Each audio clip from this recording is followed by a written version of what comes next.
Hello, everyone, and thank you for tuning in today. My name is Dylan Rodvik.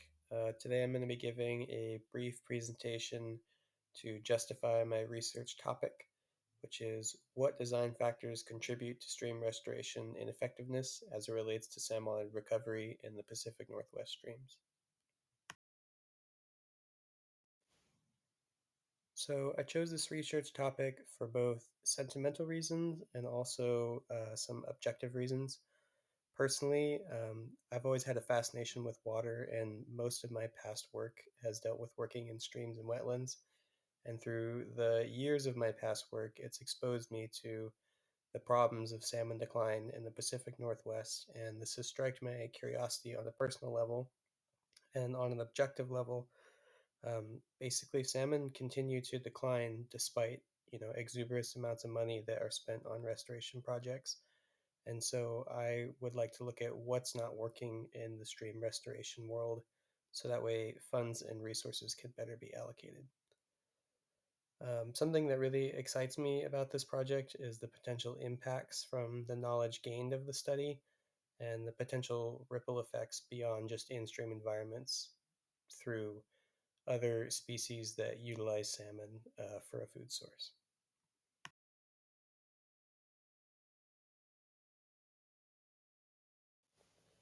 The reason that this research is needed is because, as I mentioned, salmon populations in the Northwest continue to decline, even though something around the ballpark of $90 billion has been spent on salmon recovery efforts since the 1990s. Some rivers in Washington state have become completely absent of salmon runs that historically had very rich runs. And so there's a bit of an urgency to allocate the resources that are being spent on fish and salmon enhancement and allocate them more effectively. So, for an example, 10 of the 14 regional fishery basins in the state of Washington are listed as either in crisis or declining towards crisis rather than showing signs of recovery.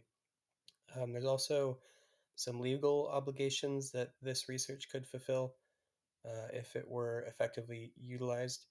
So, one example is the Point Elliott Treaty of 1855, which guaranteed tribal and hunting fishing rights. And some tribes are actually suing the states for human expansion and development and pollution, which they perceive to be infringing on their ability to exercise those rights. There's very little research on this topic already, and so hopefully this should contribute towards a path forward of better understanding.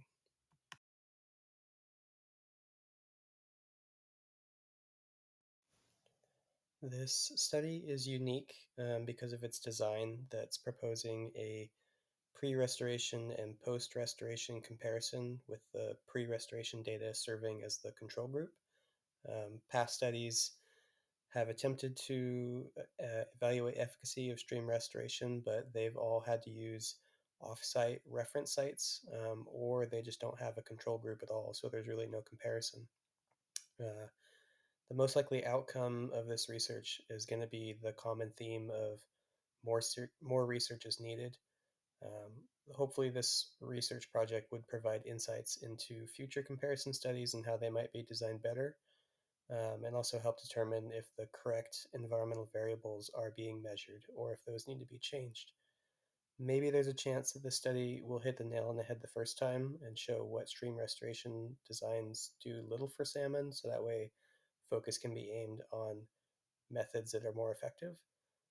But it's more than likely that it's going to end in a more research needed clause.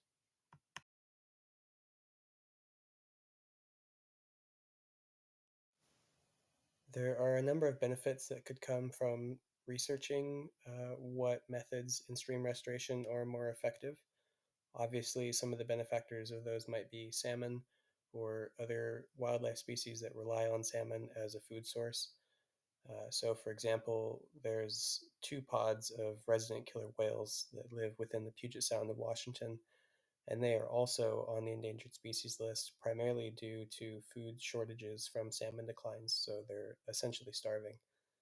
Um, Other benefactors of this research might include watershed managers or stream restoration practitioners that actually design stream restoration projects.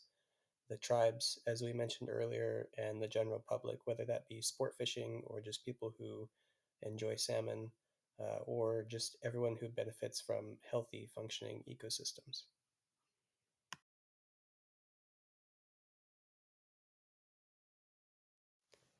And so, to conclude, this research project is really important because it can help bridge some very major gaps in what's not working with salmon restoration projects, and hopefully, in turn, influence future management decisions that are more effective in doing so. Um, yeah, and with that, I'll wrap this up and just want to say thank you for tuning in to my research project justification, and I look forward to seeing your comments in the discussion thread. Thank you.